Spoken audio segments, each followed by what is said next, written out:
안녕하세요. 행복씨앗입니다. 오늘도 시장을 정리하면서 하루를 마무리하는 시간을 가져볼 겁니다. 오늘 우리의 시장은 코스피도 코스닥도 거의 보합 상태로 마감이 됐습니다. 코스피 같은 경우는 0.29% 하락 마감했고, 그리고 코스닥은 0.37% 상승 마감했습니다. 지난주에 우리 시장이 계속 하락을 했습니다. 그렇게 하락을 하다가 지난 금요일이 돼가지고 좀 크게 상승하면서 마감이 됐습니다. 그리고 지난 금요일 미국 주식시장도 크게 상승하면서 이렇게 마감이 됐거든요. 이렇게 크게 시장이 상승한 것은 뭐 재료로 봐서는 큰 변화가 없는데, 주가로 봐서는 우리 시장이나 미국 시장이나 지난주에 너무나 이렇게 많이 하락을 했기 때문에 하락에 따른 반발 매수, 또 그간 하락이 너무 좀 과다하다, 어떤 면에서는 좀 주식이 싸다, 이런 관점으로 이렇게 매수가 들어온 겁니다. 그런데 오늘 역시 뭐 하루밖에 지나지 않았는데 특별한 이슈라고 있을 수 있겠습니까? 그런데도 불구하고 이렇게 뭐 보합 상태로 마감이 됐다는 것은 그동안 싸다고 지난 금요일에 매수를 했는데 오늘은 그 저가 매수가 좀 소강 상태에 접어들었다, 이렇게 볼 수가 있겠습니다. 현재 시장에는 뭐 우리가 늘 보았던 재료들 그대로 남아있는 상태입니다. 그런데 새롭게 추가되는 재료들이 조금 있습니다. 좋은 소식도 있고 나쁜 소식도 있는데, 일단 좀 긍정적인 소식은 중국 같은 경우 코로나가 이렇게 확산이 되면은 그 도시 자체를 완전히 이렇게 봉쇄를 해버렸잖아요. 그렇게 되다 보니까 경기 침체 우려, 중국발 경기 침체 우려, 뭐 공급에 대한 우려, 이런 것들이 주식시장 투자 심리를 악화시켰잖아요. 그런데 상하이가 드디어 부분적으로 정상화되고 있다고 합니다.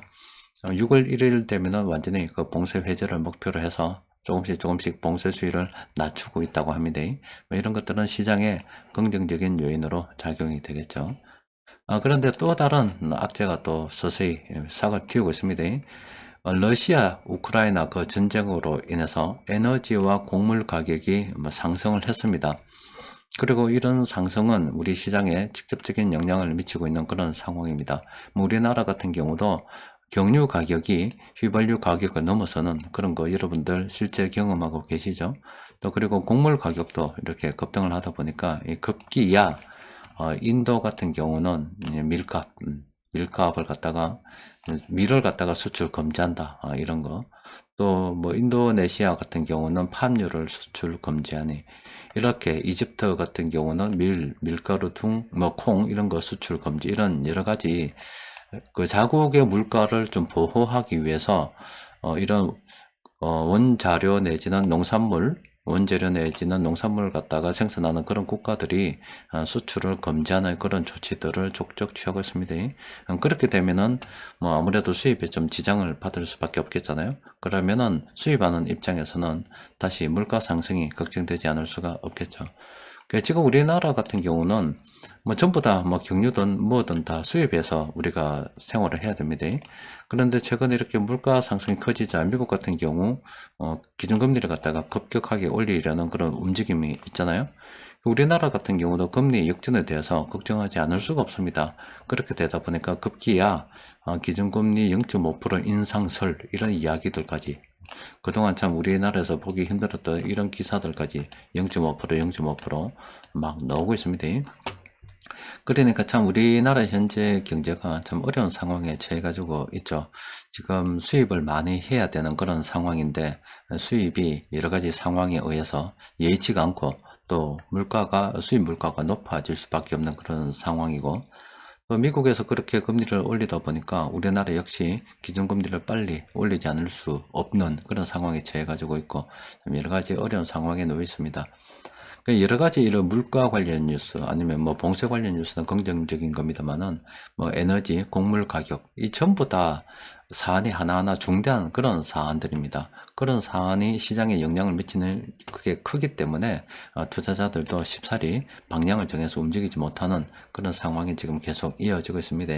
시장 변동성이 아직은 아래로 갈지 위로 갈지 아무도 장담할 수 없는 그런 상태이기 때문에 우리는 그 늘 하던 대로 자신의 형편에 맞춰서 물량을 갖다가 모아가는 그런 노력을 해야 되겠죠.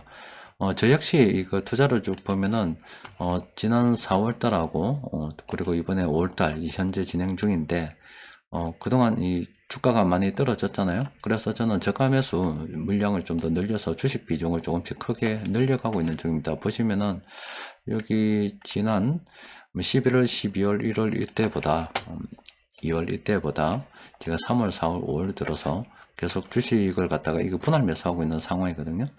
분할 매수를 좀 더 많이 하면서 주식 물량을 늘려가고 있습니다. 그래서 여러분들께서도 자신의 상황에 맞춰가지고 앞으로 변동성이 어떻게 될지 모르고 또 파산 위험이 또 경기 침체 위험이 또 물가에 대한 위험이 금리 인상에 대한 위험이 여러 가지 이런 위험들이 시장에 어떤 영향을 미칠지 모르기 때문에 자신의 상황에 맞춰가지고 주식을 갖다가 오래 보유할 수 있는 그런 지혜를 좀 짜내야 됩니다. 오늘 우리 시장을 이렇게 들여다보면은 전반적으로 순매수, 순매도 결과만 놓고 봤을 때는 그렇게 거래 규모가 크지는 않았습니다.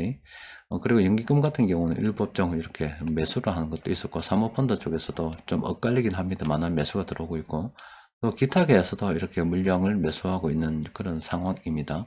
그런데 이 금융투자에서 이렇게 거의 전반적으로 이렇게 순매도를 했기 때문에, 그리고 투신보험도 부분적으로 막 엇갈리 가면서 순매도를 해서 오늘 세력들이 뭐 공통적으로 매수한 업종이라면 별로 없는 그런 상황입니다.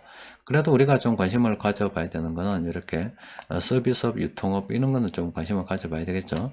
그동안 제조업 쪽으로 돈이 많이 돌았다 그러면은 이제는 서비스업, 유통업 이런 쪽으로 그쪽으로 이제 돈이 갈 수도 있는 그런 상황이기 때문에 저런 업종은 우리가 계속 관심을 가지고 살펴봐야 됩니다. 세력들이 공통적으로 매수한 종목은 오늘은 두 종목밖에 없습니다. 워낙 수급이 엇갈리다 보니까 종목조차도 별로 없어요. 그중 하나가 대한유화인데 이 종목은 이 카운트가 늘어가고 있는 중입니다. 그래서 좀 더 기다려야 되는 그런 상황인 것 같고, 이마트 같은 경우는 요거는 현재 조금 추가 매수에 대해서 생각해 볼 필요도 있는 그런 상황입니다. 예전에 투자 심리가 좋지 않을 때 이런 때였거든요. 그리고 이제 투자 심리가 이제 사람들이 막 탐욕을 지게 되었습니다. 지금은 그때보다 오히려 더 안 좋은 그런 상황이다. 예전에도 뭐 이럴 때 안 좋은 상황이 있었잖아요. 그 위에 한번 올랐었다가 다시 거는데 지금 이마트 같은 경우는 뭐 긍정적으로 한번 봐도 되지 않을까 그렇게 생각이 듭니다. 그리고 변곡점 지표를 통해서 좀 들여다보니까 관심을 가져야 될 종목은 별로 없습니다. 뭐 LF도 그렇고 무림페이퍼도 단기적으로 좀 올랐고요. 빅솔론도 그렇고 성장기업 지주, 신한지주 다 지금 단기적으로 좀 조심해야 되고, 시장 같은 경우는 이제 뭐 시작이다 보고 좀 한참 기다려야 되겠죠. 뭐 주식시장에서 특별히 볼만한 종목은 없는 그런 상황이었습니다. 여튼 시장에 워낙 이렇게 변수가 많다 보니까 그런 변수들로 인해서 지난주 이렇게 많이 하락을 했었고, 지난 금요일날 이렇게 조금 반등을 했는데 오늘은 그런 반등이 좀 소강 상태로 접어든 그런 상태이고, 여전히 한 며칠 지나지 않아서 다 일어난 일이잖아요. 그래서 그런 재료들은 그대로 이렇게 살아있고 새로운 재료들이 조금씩 꿈틀거리고 있는 그런 상황입니다. 중국의 상하이 봉쇄 해제, 그리고 그 곡물이라든지 원자재를 갖다가 생산하는 국가들이 자국의 물가 보호를 위해서 보호무역하는 그런 움직임이 있다는 거. 이거는 수입하는 입장에서는 좋지 않은 그런 상황이고, 또 물가가 여전히 큰 변수가 되다 보니까 미국에서 금리를 갖다 빨리 올리려고 하고 급기야 자본 유출을 갖다 우려한 우리나라 같은 경우도 0.5% 금리 인상에 대해서 생각해 보는 그런 상황입니다. 그 여건이 정말로 좋지 않은 그런 상황입니다. 그 변수가 워낙 많기 때문에 시장에서 큰돈 굴리는 세력들도 마땅하게 움직이기는 어렵습니다. 따라서 변동성이 앞으로 어떻게 될지 모르기 때문에 지금 사독에서 우리가 그냥 들어가는 게 아니라 늘 말씀드리듯이 자신의 상황에 맞춰가지고 무리하지 말고 물량을 모아간다는 관점으로 오래 생존할 수 있어야 됩니다. 그래서 주식시장은 오래 살아있으면 됩니다. 뭐 단기적으로 많이 벌고 뭐 작게 벌고 그런 게 중요한 게 아니라 오래 살아있다 보면은 저절로 부자가 되게 돼 있습니다. 오래 버티십시오. 자, 오늘은 또 여기까지 정리하도록 합시다. 이상입니다.